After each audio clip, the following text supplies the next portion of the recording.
Darren Anderson join, I think. Paul's just alerted me he might be a minute or two late.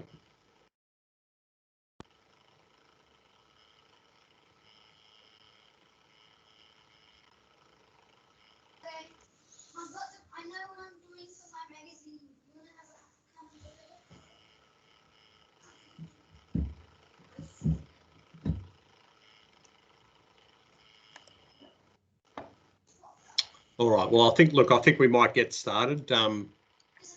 Welcome and thank you for dialing into this session. We'll attempt to keep to time, but we have built in some time for some questions.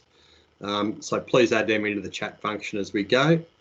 My name's Chris Harris. I'm the area manager for the newly created southwest area, which takes in the regions of Barwon, Central Highlands, Inner West Metro, Northwest Metro and Outer West Metro. I'd like to introduce the team, if I can, that's going to be taking the majority of the session today. So firstly, we've got Will Rice, who's our competition support officer. He will be driving the technology behind the scenes. We've got Darren Anderson, who's our competitions manager. He'll be doing most of the presenting today, along with Paul Milo, who's our head of member services. They'll be providing most of the information and answering most of the questions today.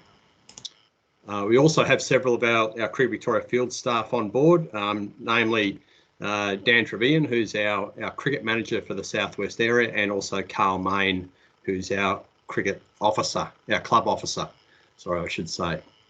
Now, we all know that COVID's made us all reflect on the way we do things, and CV is no different. So we've decided to present these topics as webinars, so to give everyone an opportunity for us to reach a greater audience. And then when we meet face to face, we obviously won't be able to do that for a while, but we hope to be able to reiterate what we're talking about today. As many of you will be aware, we've run 2 webinars already last week that were sort of aimed more at the association level, more about the return to play component. There was a country and a metro version of that. In terms of returning to play in a COVID-19 environment, whilst we have done a lot of work in this space over recent months and gained insights from various authorities, we're not experts here. This is a once in a lifetime sort of situation that we've come into. So what we do, however, plan to do is share our thoughts, and hopefully some of the aspects raised will help you with your own planning when it comes to returning to play cricket at some stage in the near future. So this is, it's a conversation we need your engagement in. It's about drawing from your knowledge and experience to share the best ideas and thoughts. The goal of these seminars is to ensure that we have the networks and resources you need to support your players and volunteers, hopefully return to training and eventually returning to play as soon as possible. So I look forward to taking in this information from Paul and Darren, and importantly, learning more from the clubs across that southwest area, acknowledging that we might also have a number of club personnel from other areas. I can see Mark there from Vermont Junior Cricket Club. I know there'll be some other people from other areas. So we welcome you to the southwest area and hope you gain some valuable insights around this COVID-19 return to play and return to training club development seminar series. I might throw to Dan to go to the next slide, please.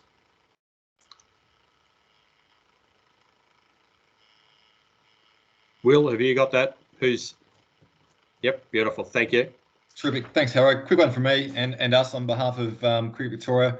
Whilst we're meeting online today and across a variety of locations, we'd like to acknowledge the traditional owners of the lands that we gather from and pay our respects to elders past, present and emerging today too. Timely with Doug Nichols round, Sir Doug Nichols round, AFL this week too.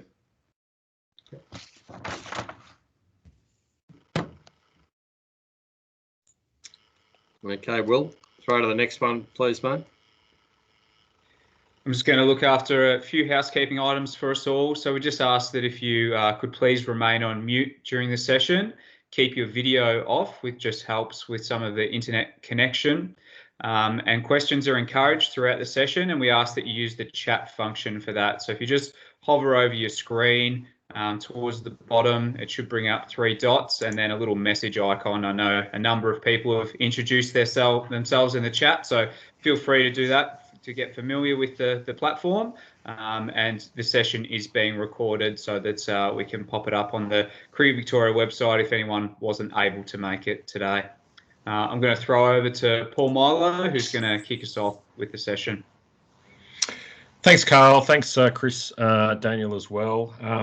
There's a lot to get through today, and there will be a fair bit of information that we cover. The important thing is not to try and take on board everything right now and learn everything in this next hour. It's a moment in time now. There will be some things that we talk about to give you some guidance on immediate things to look at. A number of these things that will be things that the clubs are already starting or have worked on or already thinking about as well.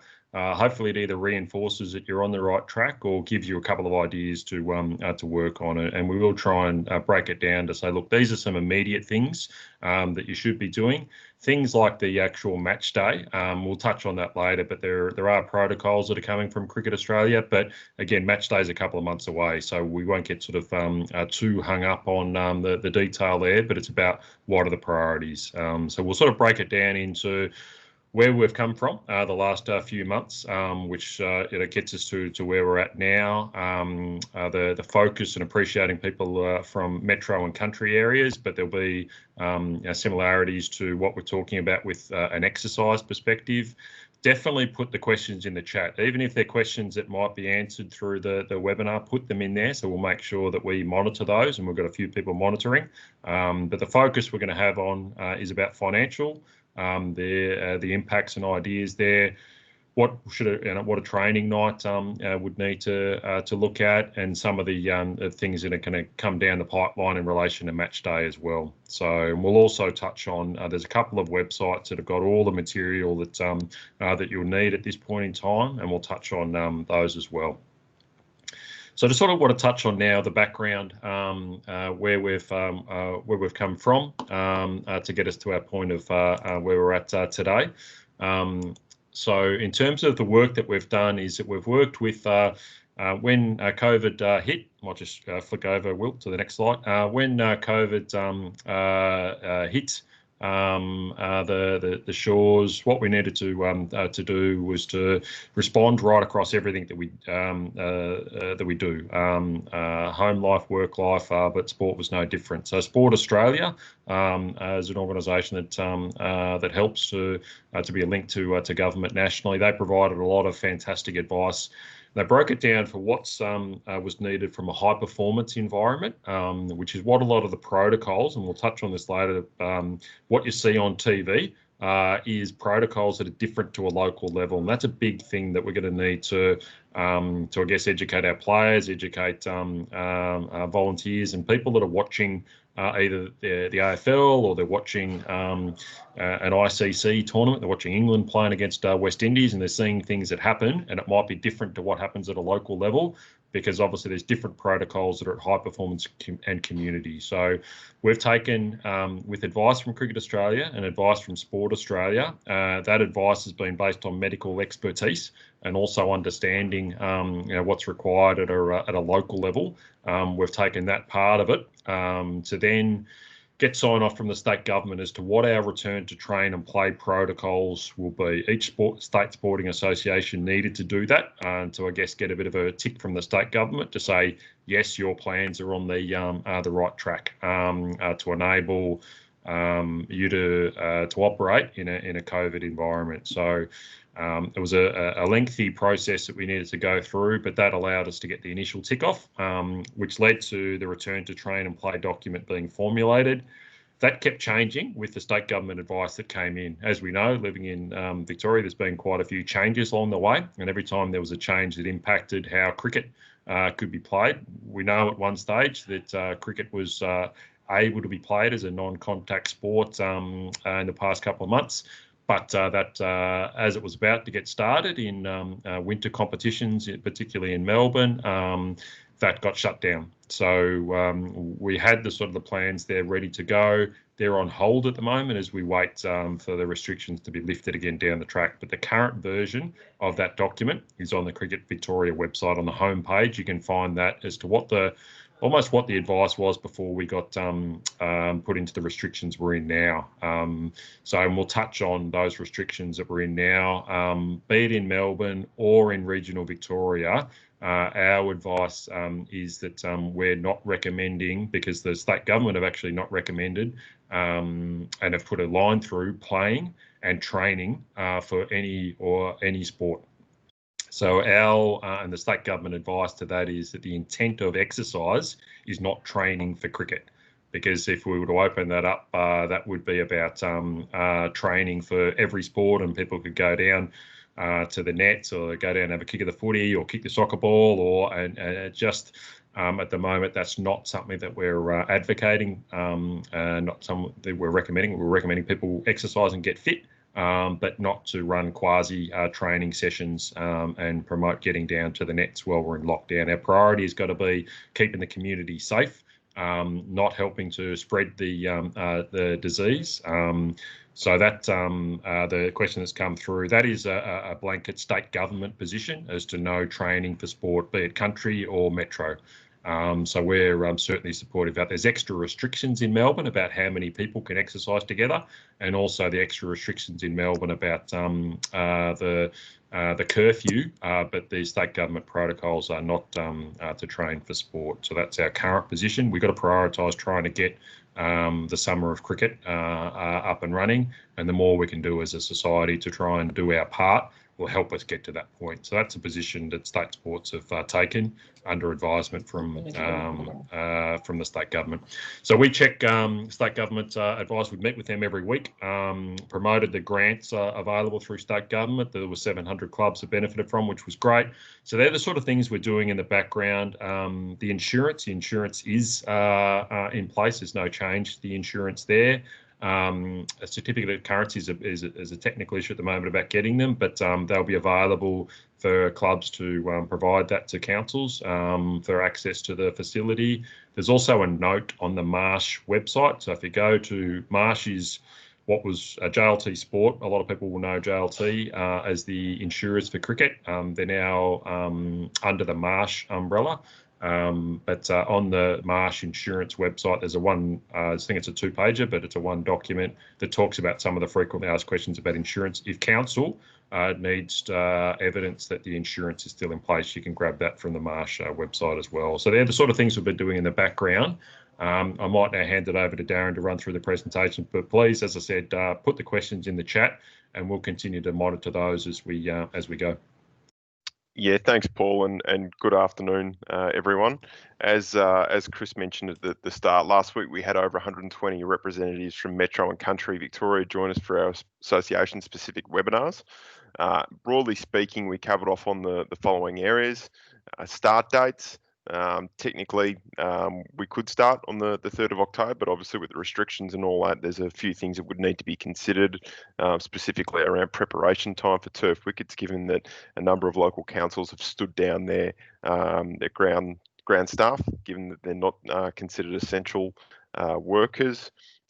Adequate notice for players and officials before round one, especially those that may have work plans and could be shift workers. Again, adequate time to prepare players for round one to avoid injury, especially bowlers, given the fact that a lot of people have been sitting on their couch with minimal exercise and training leading up to round one. So making sure that we're across that. And we're thinking that perhaps the preparation time would be 3 weeks, maybe 2 at a very minimum. Obviously, high performance feedback for Premier Cricket was a little longer than that, but we're mindful that this is community cricket. So based on the input from associations from our seminars, we know that the season start times will vary. However, we've shared a document with them that might assist them in their planning and allow them to communicate to the club's start date proposals to keep you informed the whole way through. Protocols, as Paul mentioned, there's some examples of things covered by Cricket Australia, which we'll get to in the match day area, but they covered off on a whole range of different areas for players, for umpires, bowlers, match day setup, and even for scorers. So one of the questions that did come out of it was around equipment sharing, and basically there's to be no equipment sharing at all in cricket, and that's because protective equipment, being gloves, pads, helmet, they're designed to absorb sweat. So if other people are touching them, these items could then be impacted, and even back grips with gloves on, based on the medical advice we're being given. So the recommendation is that there is to be no equipment sharing amongst players this year. Recommendations have also been to include no communal afternoon teas, so players would be asked to bring their own food and even bring their own drink bottles for the drinks breaks to games to avoid any chance of contamination. And we all even threw out there the consideration for associations to look at having matches bowled with 5 overs per end to kind of save on time, especially around the junior age levels. Given that a number of juniors and junior coaches then play senior matches in the afternoon. So basically, we're asking them to look at maybe bowling those in 5 over blocks from one end to save on a bit of time, because we know that there's going to be additional time added to games where they'll need to sanitize their hands every 6 overs, or it might be every 10 overs, so 20 to 30 minutes. They're going to be rules that do get put in place, so that will add to the time for games being played. So we've told associations to consider those sorts of things. Formats around maybe one-day games, especially. This year is going to be an opportunity to try new things. We're never going to have a season like this, hopefully, again, and we've never had one in the past. So association's got an ability here to do something a little bit different to the norm, and we think one-day games as a priority is a big recommendation, and the benefits of that mean that the preparation time for bowlers can be limited, because they're only bowling a reduced number of overs as opposed to 2-day games where they may have a significant amount of overs to bowl. It also means that they can get through a few more games potentially if a third wave was to hit, and therefore we can have a chance at a run up to finals should we be able to go back to playing after a break. It gives the top order batters the ability to face top order bowlers more often. So it avoids a situation in 2-day cricket where you might be a batter and your team wins the toss and bowls week 1 and then week 2 gets washed out. And then the next round you're then bowling in week 1 again, and therefore you're not batting until the 4th week. So it just gives people a chance to get more hits and more opportunities with the ball. It also avoids the situation where several players may be made to isolate mid-match from a team or even a club, and the impacts that would then have potentially flow on if it was a first 11 with second 11 and third 11s and fourth 11s. Advice we're being given around that scenario is that those matches would be considered a draw. They wouldn't be forfeits, but there's a bit of work to go through there with the information that we get from Cricket Australia. We also threw out the potential to have additional T20 competitions, whether that's midweek or even on weekends with a short season, whether that's 4 to 6 rounds and then finals. And it can really target either juniors or seniors, but more specifically people that haven't played a winter season. So it could be footballers, soccer players, or even netballers who missed out on the season and want to play a bit of recreational sport and team sport. But don't want to commit to a full year. So we've asked associations to look at that possibility, and if clubs have a want and a need for that, to make sure you do communicate with the associations around that, because that is an opportunity to recruit new players to the sport. And then obviously the role of clubs and associations, noting that the Department of Health and Human Services will ultimately decide how many players and officials need to isolate and across what dates. So it's not going to be up to the club or the association to dictate that. So it's important for clubs to have a list of close contacts and good record keeping processes in place, so that way you avoid an entire club needing to isolate, as opposed to the select group of players who were there and potentially came into close contact with an infected player. But we'll touch on that a little bit later with the QR codes that we go into and keeping attendance log. We also outlined the requirement to let clubs know about any EGMs that may need to come in to place to to discuss rule changes. So we've asked associations to look at their constitution and their bylaws to see if they need to call for an EGM to put rule changes in place. So yeah, there will be a little bit around that. Another question that's come out is around Woolworths Cricket Blast and those big junior clinics and programs. We're working through with the state government, and ultimately they will be the ones that tell us what needs to take place with regards to groups and how many people can participate at any one time. As we get more information, as we come out of the stage 4 and the stage 3 lockdowns, we'll be able to give that information through to clubs to allow them to better prepare. But at this stage, we don't know. All we can go off is what we're being told with reduced number of people per group and per session, and that's what we should be looking at. But if more information comes to hand, we will provide it to the clubs so that they can structure up their junior programs appropriately to fit in with the rules. Jumping in now to the main part of the discussion, we're going to focus on 3 key areas: finance, training, and match day. But we want to make sure that the clubs online have their whole committee, their coaches, and their players understanding that this year won't be a normal year. Cricket in a pandemic will be a privilege, and it will be a fair bit more onerous. And things will look a lot different to what it has in the past and hopefully in the future.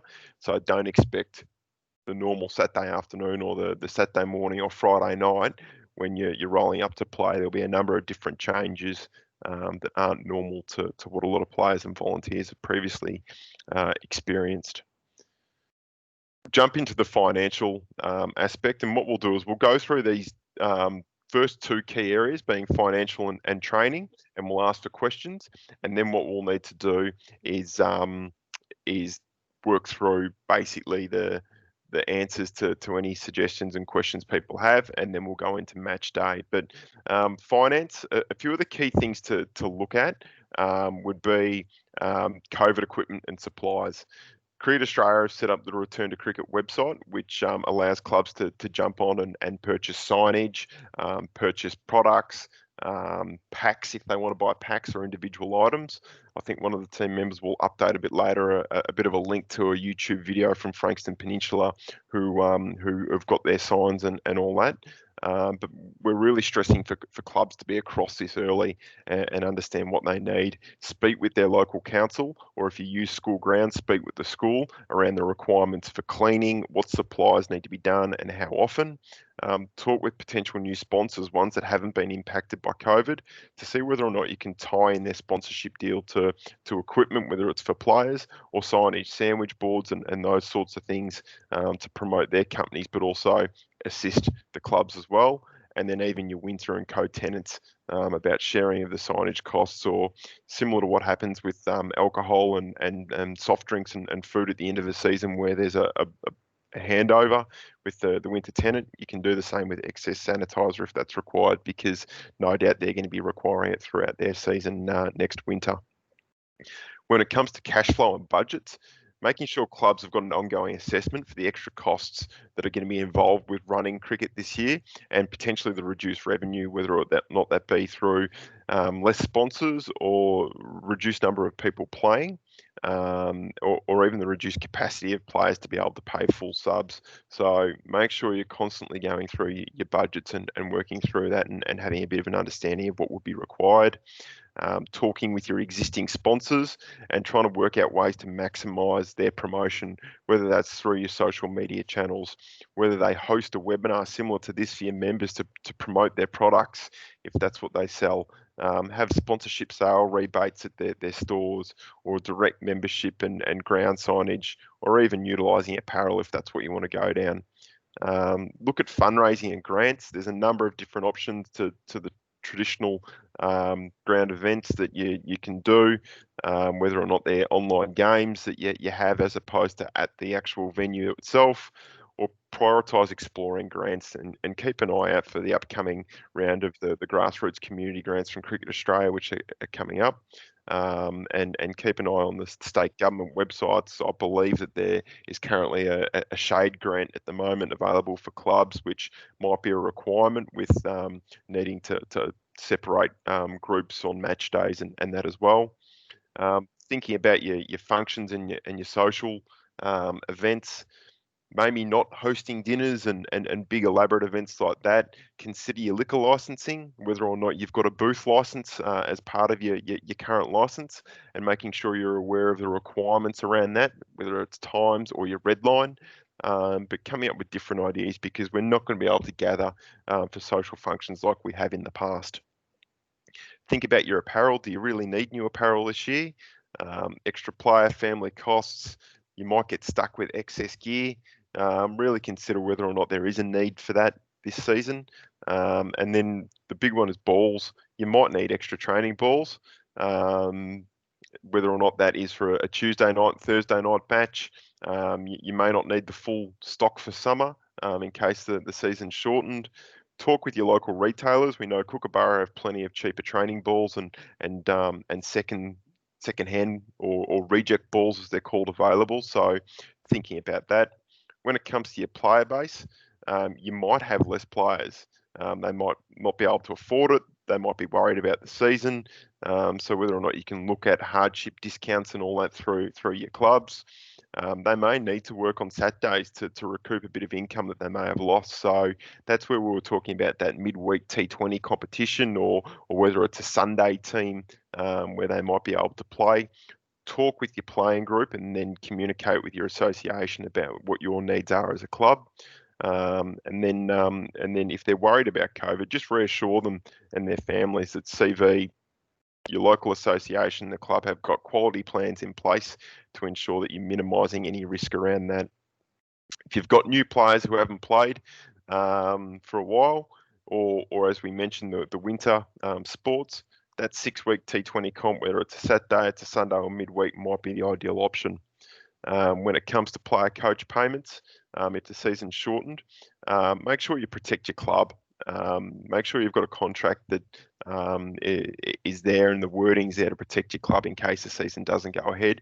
Cricket Victoria has produced some templates for clubs to look at, but we do encourage them to seek their own advice. But the templates are there and they're available through the Cricket Victoria website, and we'll send links out to them in the follow-up information that comes out on Monday or Tuesday next week once we've finished this webinar series.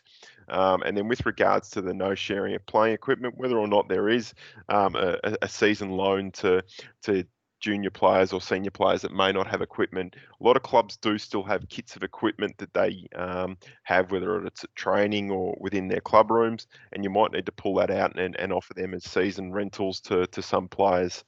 So if there's any other questions around finance, keep whacking them in the chat function, and the team will hopefully be able to respond to them as we go, or we can touch base once we finish this next slide around training. State government restrictions, as Paul mentioned, stage 3 and stage 4 are in place. And as he said, we're encouraging players not to head down to the nets, even if it's one-on-one for throwdowns and that sort of thing. If you're going to exercise, go for a run, go for a walk or a bike ride, but we don't want them going down there and doing training exercises. When we return, we need to make sure that we're training in small groups, whether that's 5 or 10 or whatever the direction is from the state government. We need to be adhering to that. Indoor centres may not be an option, which is actually not a bad thing because it could be a cost-saving exercise. Given that it's going to be a delayed start to the season as we expect, training on Saturday and Sunday will be easier without the football codes there, and you've got extra weeks of daylight saving for the training. Making sure you talk with your council is going to be important. What are the cleaning requirements? What are the usage requirements? Is the club, the council or the school required to do this? We're hearing some instances where councils will do the cleaning for their clubs. Others are recommending that the clubs need to do a full clean after every use, while others are also just doing a wipe down of the key touch points. So finding out what that is, do they have a supplier who might be able to help, and what costs would be involved, and whether or not you do have full access to those facilities. Reducing the impact of a positive case, again, small group sessions, fully separated, whether that's 5 in the nets and 5 in each end of the ground.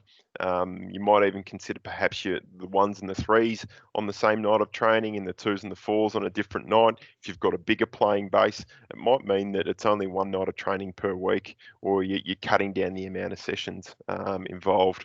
You need to track who attends the training, and we'll provide some support around that, whether or not that's through manual forms or the QR code that we go into a little bit later, which uses Microsoft Forms.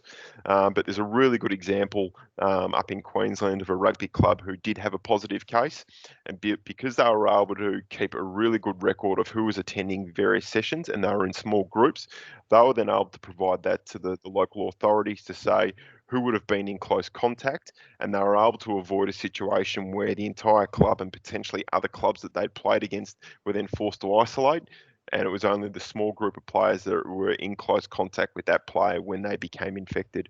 So that's going to be a really important thing, and we'll look to share examples and templates for clubs to utilise to be able to do that. Minimise the sharing of training balls. So it might mean you do need extra balls. Main bowlers might be able to keep a ball for the entire season, or as I mentioned, separate sets on Tuesdays and Thursdays. You'll need to clean the equipment that you use for training a fair bit. I know a lot of coaches often like having a massive bag of stumps and cones and rebound nets and that sort of thing. That's all very well and good, but you need to make sure you wipe it down and clean it before and after each use. So it might be just tailoring back the amount of equipment you've got and having a minimal amount for use at training this year.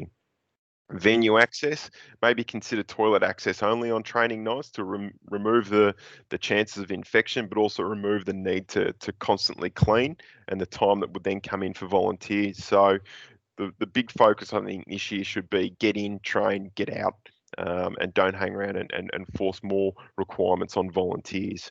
Number of questions have come up around masks. Again, this will be dependent on the state government restrictions, but it's unlikely that bowlers and fielders will need to be wearing them. Possibly batters, unless they're doing run-throughs, might need to wear it at training, but again, we'll be reliant on what the state government tells us for that. And then with regards to temperature checks, it's not part of Cricket Australia's requirements and protocols. However, we are offering the option for clubs that it is a good recommendation that they do that. And that if anyone is over 37.5 before training, you get them to not take part in the session. I think we'll stop now, pause, and if there are any questions, we can answer them, and then we'll move through to the match day protocols. I might jump in there, Darren. There's been some good questions that we're been working through on the back, but the key thing, and as I said at the start, there's a lot to take in, and I guess the reason for that is that we are in a pandemic, as we know. We have to think of this season as being a little bit different. It's going to be a privilege to play cricket as opposed to just a given right. Every other season, pretty much clubs just do their own thing and away they go and they manage as best they can. This is a pandemic, and if we don't do the right thing, as we know, the community will hold us to account. They'll dob cricket, local clubs into the local council. They'll call the media, they'll call the police, and we've seen that significantly, and arguably rightly so. We're trying to do our best as a community to save people's lives. So we need to, but we do have resources there to help clubs out. There is a lot of things to take in, and the key thing that we want to take out is talk to your council, talk to your school, find out what's going to be available, what support they can provide for signage, and we'll touch on. There's been a couple of questions there about signage that the clubs can print out, and we'll show where that is on the CV website, and also what we're developing separately. But there is a bit to take in, but that is on the guidelines and the website that we'll show. There's a resource there about training and match day protocols. Some of the things are unknown about masks, as Darren said. We obviously will wait to see what the state government position is. Our guess is that masks will be required throughout the summer at this stage, but and therefore the protocols around that, as Darren said, will be set by the government. But at the moment, that's if you're if there's physical exertion, if you're going for a run, you do not need to wear a mask, but you need to have it with you. So, as Darren said, the idea of at a training night, if based on the vision that you're seeing on in that photo, someone's in a net session, not a lot of physical exertion, so they might be required to wear a mask. We'll touch on the match day, which might be a little bit different in terms of the batters, bowlers, fielders not needing to wear them.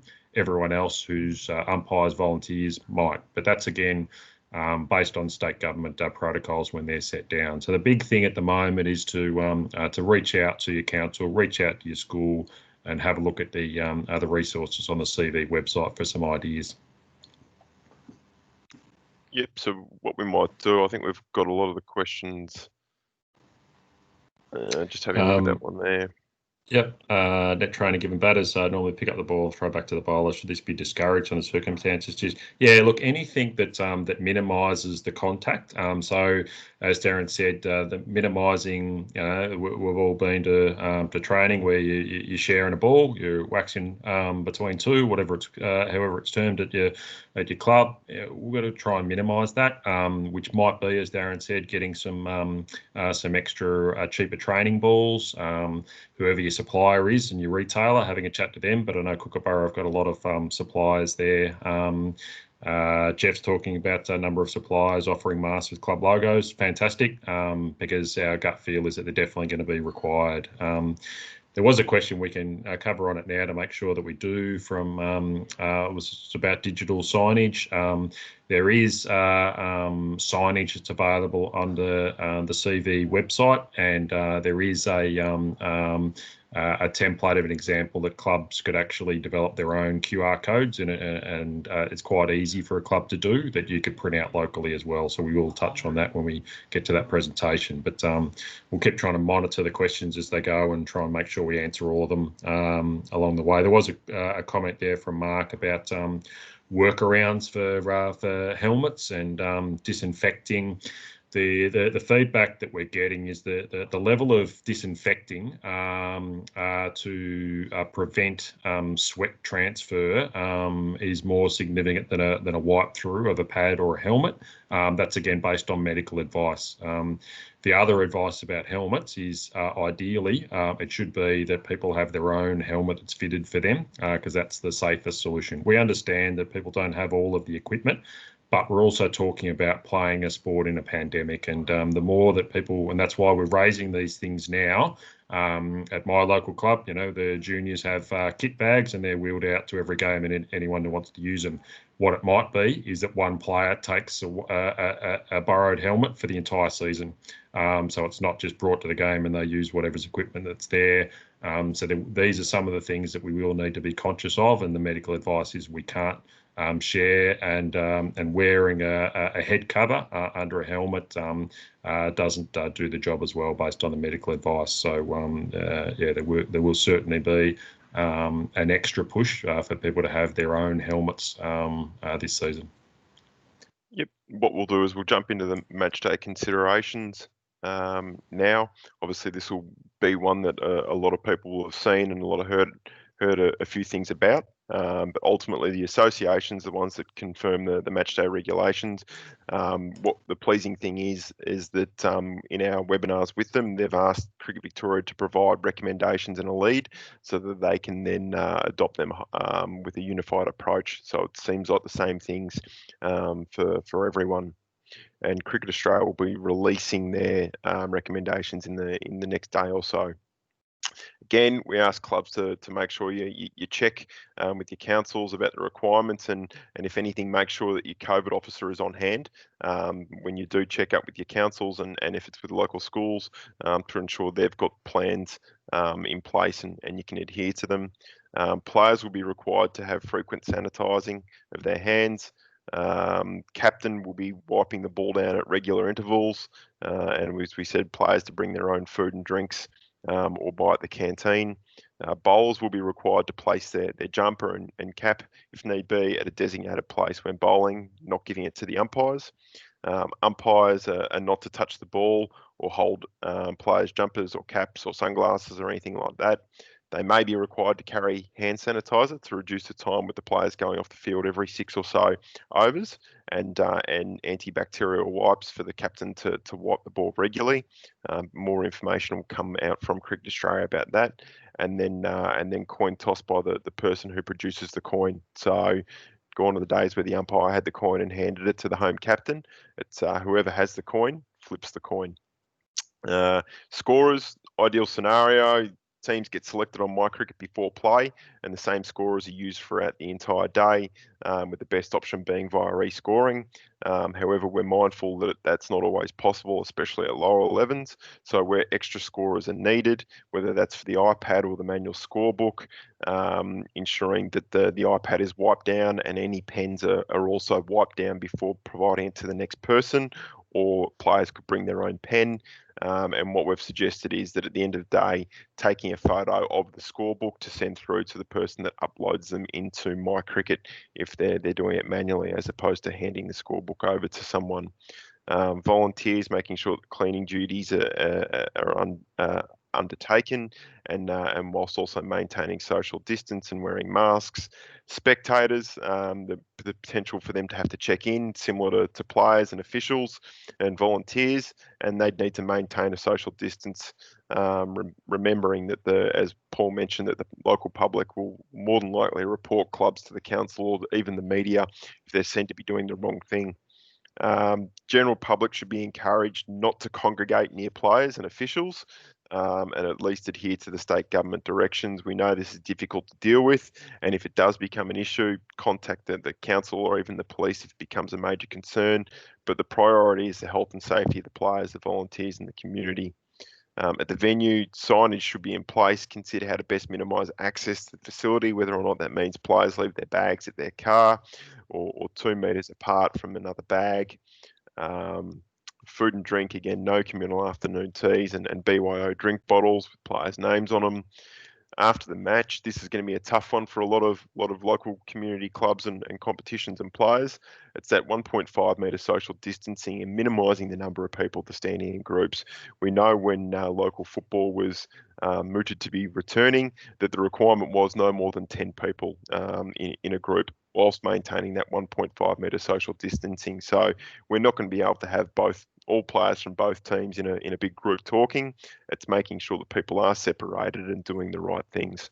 So again, cricket isn't going to quite be what it used to be in previous seasons this year. As Paul mentioned, masks, based on what we're hearing, is that the people taking part out on the ground may not need to wear a mask, but the umpires, scorers, canteen, spectators and batters that are either waiting to bat or have already batted may need to be wearing a mask while they're off the ground. So if there's any more match day related questions, please feel free to jump in and throw the questions in there. And again, we might pause if there are any significant concerns. Again, with scorers, it might be that you need to have 2 separate scorers tables so that they are 1.5 metres apart, as opposed to previously sitting next to each other. I've answered some of the questions as we've been going, Darren, and again, as we've said before, match day considerations, there will be protocols that'll be clear. They will go through to each of the associations. The associations will it'll be recommended that they adopt those, they'll share those. So they'll be well and truly known, and as Darren said earlier, we're a couple of months away from ball 1 being bowled. Hopefully it's a couple of months and not 3 months or 4 months. But so just with a lot of the protocols, don't be too concerned about what they might be, because again, that could change based on state government protocols that are there at the moment. The question from Tony, sort of Darren answered there about will scorers have to vacate score boxes this season? It'll be more about depending really how big the score box is, it's more about that 1.5 social distance. But again, that'll be based on state government advice. I'd be staggered if the state government changed their position on people need to keep 1.5 metres.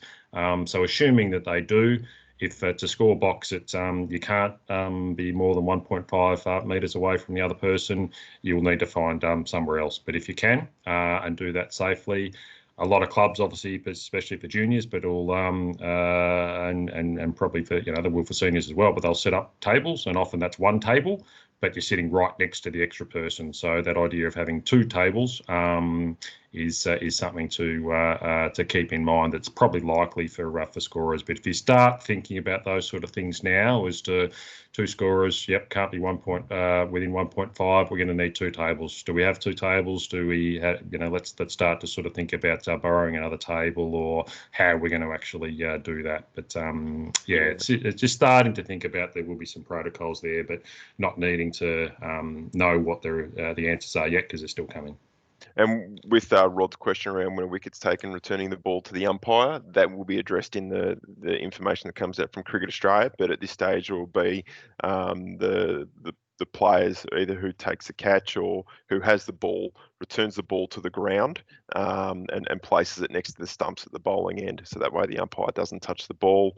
And with Kadea's question around giving the cap and sunglasses to another player, you probably no doubt would have seen that in the West Indies and the England series. But as Paul mentioned at the start, community cricket's very different to that. And it's, as it got put, it's a £17.5 million question, because that's how much money was spent into the biosecurity that allowed that test series to go ahead. So those players were in a bubble, and therefore there was no infection coming in or out of that bubble. They were being tested twice a week, similar to what we're seeing in the AFL. So therefore they were able to do that, where at community level, everyone's mixing out in the public, whether that be on a Friday, Saturday, a Sunday sort of thing. So therefore that's why there's extra protocols around community levels. Yes, there are. Sorry, I keep going there. Yes, in Steve's question, there are grants available for shade, and that we'll send that out at the moment. When we send the information following this out, the government have grants around shade grants to purchase extra shade. Yep. Paul's questions just come through. Will be touched on as the next part, but yes, we've got either a manual or the idea of a QR code set up for check-ins, but that's part of. Ultimately, it's about helping to protect society, but also the club. If we do have evidence as to who was there at the time, that's going to help to track down people and their details. So the department will want that information. And also having that for training as well helps. Again, if as we said earlier, if you for example decide to train in small groups, which we would encourage, and keep people only to their groups, and you've got evidence as to who was there, either through a manual register or the QR code style, and we'll touch on that through the rest of the presentation. But as Darren said, a big part of this year is not comparing what we see at the community level. The image in the girls there of them coming together and high-fiving, people might say, well, they tackle in the AFL, so why can't we high-five? But as Darren said, it's they're living in a bubble, and there's millions and millions of dollars spent on the protocols, and they're not mixing with the community. And we see the reports of people. There's slight breaches there, and it's a massive issue. So they are almost to be treated like they're playing on Mars. Matches that you see on TV and an international and an elite sport. So what we might do is jump into the resources and that are available. So first of all, it's the Cricket Victoria website. We've been working and will continue to work to upload documents and other support information for clubs and associations to be able to get to, and that's in the club and association support section. So we'll whack up a link shortly so that you can jump in and have a look at the information that's contained there. And if we then go to the next slide, we'll start with the top left with some of the key resources that can be found. Top left is the return to train and play guidelines. These continue to be updated. They were last updated on the 2nd of August following the lockdowns with the government restrictions. In the top right, we've got a one-page COVID officer guide, and this is actually the final page of the return to play guidelines. So it's a bit of a planning guide for the COVID officer, and we think that will be quite handy for a number of people. In the middle, you can see a link to the Cricket Australia Return to Play website with the range of resources that are available. the Victorian state government offered the recent $1,000 grants, and we had over 700 Victorian clubs recipients of those grants, and this is the exact thing that those grants were awarded for. So it wasn't to pay players or buy uniforms. The $1,000 was to go towards purchasing sanitizer, signage, and all that to ensure that they were able to get back and return to play. Reach out to your local council and see if they've got any grants available for you to apply for. But again, as we mentioned, look at seeing any existing sponsors, especially the ones not affected by COVID, who could support you, and keep an eye out for the local grants coming out from Cricket Australia, which we'll mention when we send out the information. The website is returntocricket.com.au for that information and those products that are available for Cricket Australia. And we'll also got that link up there from YouTube, so you can see what Frankston Peninsula Cricket Club have done with their signage. Down the bottom, we'll start in the bottom left. There's a series of resources from Sport Australia. The bottom left is the attendance register template, which you can do manually, and then the bottom right there's the COVID safety plan. So your council may be happy with you simply confirming that your club's adhering to Cricket Victoria's return to train and play guidelines, and that you can show them from our website. Or they may need you to complete a COVID safety plan to be able to get access to the facility and return to play. So there's a bit of a template document there that you may need to look at and work through. Yeah, make sure you do download the return to train and play guidelines and familiarise yourself with the content there, particularly that last page. And now what we'll do is we'll jump over, as we've mentioned a couple of times throughout this, we've been working on a QR code, and Will, who's driving the slides at the moment, has done a heap of work in doing this. So clubs can either choose to do the manual form that we just showed through the spreadsheet that came up, or you can use QR code, and this is something that we're implementing for Premier Cricket this year, and Cricket Victoria is happy to set up a template, an example for clubs to then utilise and do their own. The example that's there, and it might be an opportunity for people who are there who are online to utilise the QR code that's there. It's for Geelong Cricket Club and the poster that we're going to design to have up around their rooms. And if you use your smartphone and the camera on there, you'll be able to take an image of the QR code, and it'll direct you through to the 20-second questionnaire that you fill out. And it's important that people check in and check out, so that way we know the time in which they are at the venue, and it can help with providing the information to the Department of Health and Human Services for contact tracing should someone who is infected be at the venue. So we will look to do a sample template that clubs can customise themselves, and a how-to guide in Microsoft Forms that they can use, and this information all goes through and is stored in a spreadsheet. It is safe in terms of privacy. We had that question last night, and if you've got junior players, it means that a mother or a parent or a coach or a manager can do it from their phone and sign their child in and out of a session. Or if someone doesn't have a phone, it's someone else that does have one can sign them in and out, and it helps the club keep track of who is and isn't in the facility when someone that might test positive is there. Moving across now to the Cricket Australia community website, they've got a heap of information as well and resources for clubs to access. It's community.cricket.com.au. There'll also be information about their webinar series that they're running at the moment. And there's some really good ones. I know they ran a COVID one a couple of days ago, and they've got a number of other sessions coming up, which we'll highlight shortly. But that really covers a lot of the stuff I was going to talk about. So whether or not we throw over to Harrow to go through a bit about the local area and the contacts that you can get in touch with. Yeah, sure, Darren. Thank you. Will, if you just want to put that up on the screen there, please.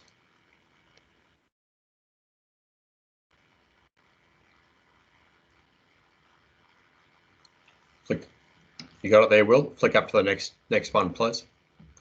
Yeah, so look, there's probably a fair few people on this call that might have heard me talk about this already, but we've obviously, people will be aware, we did have a restructure of our community cricket team. So we've got some reduction in our resourcing here, but this clearly shows the 4 areas across Victoria that we're operating in.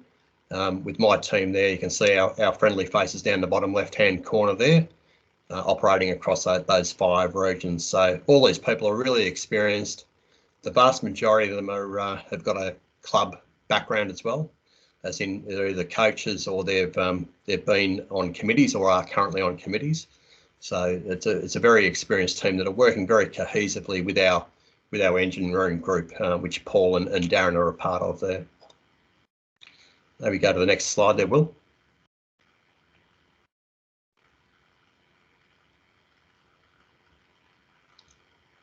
Yep, click to the next slide there, Wilbur.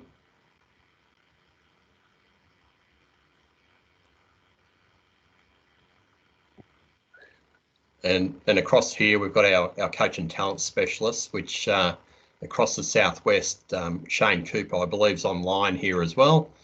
Shane, in terms of our southwest area, covers off on the Central Highlands and the Barwon region. And Tom Evans, I'm not sure whether he's online today or not, I'm not sure, but Tom's got coverage of our outer west, inner west and northwest metro regions there as well. So both really experienced campaigners. And Guy McKenna, people will know Guy, who ran off the halfback flank for the West Coast Eagles many years ago. He covers the other side of the state. So we've dropped from 6 coach and talent specialists back to 3 coach and talent specialists there at this stage in the Cricket Victoria structure. Maybe to the next slide there, Will.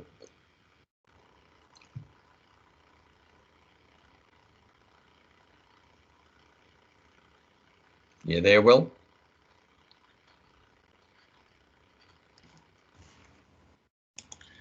I'll jump in, Harrow, as it's coming up. But what we've set up, I'll keep going now that I've started, Harrow.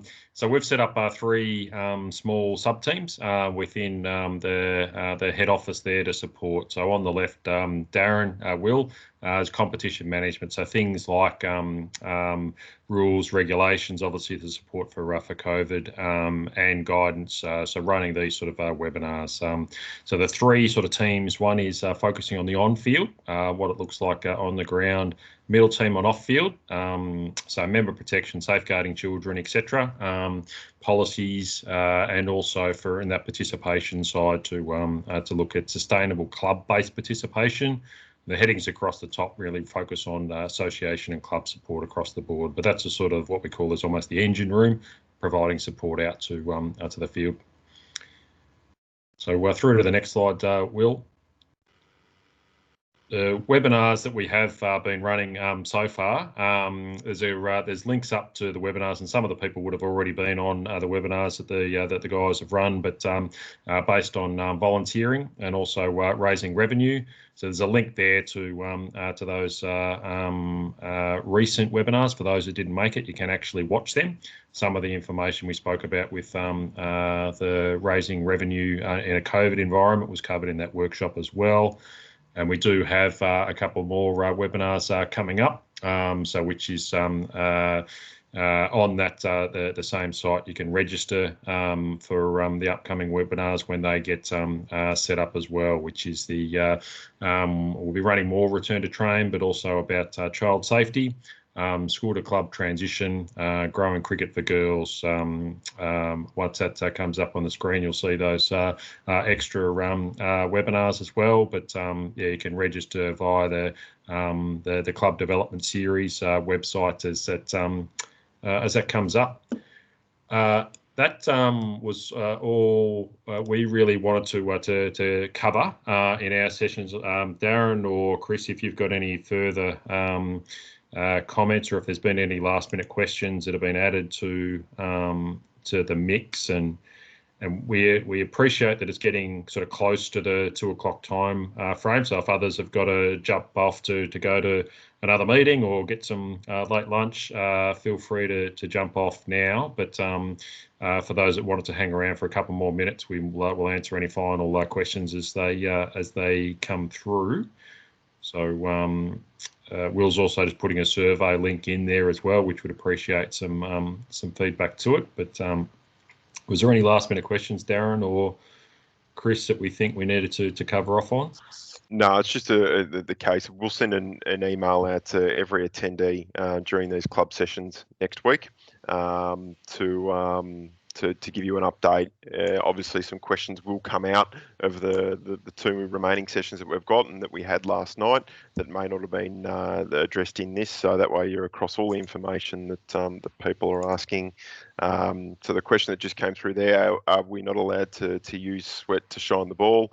Yeah, no. As we covered, sweat will not be allowed to be used on the ball at community level. It'll be considered the same as saliva, and there will be procedures and protocols and rules put in place by associations around that, whether or not that is accidental or intentional. So it is completely different to what we've seen with what we're seeing on international cricket. Is there any alternative given for maintenance of the ball? And no. Well, basically the captain will have a microbial, I think it's called, cloth to clean the ball at every break, which is between 6 and 10 overs, depending on what the associations adopt. And that cleaning will just be simply to wipe over the ball, but there won't be any alternative at this stage given to shine the ball other than what we currently do by rubbing it on our trouser legs and that sort of thing.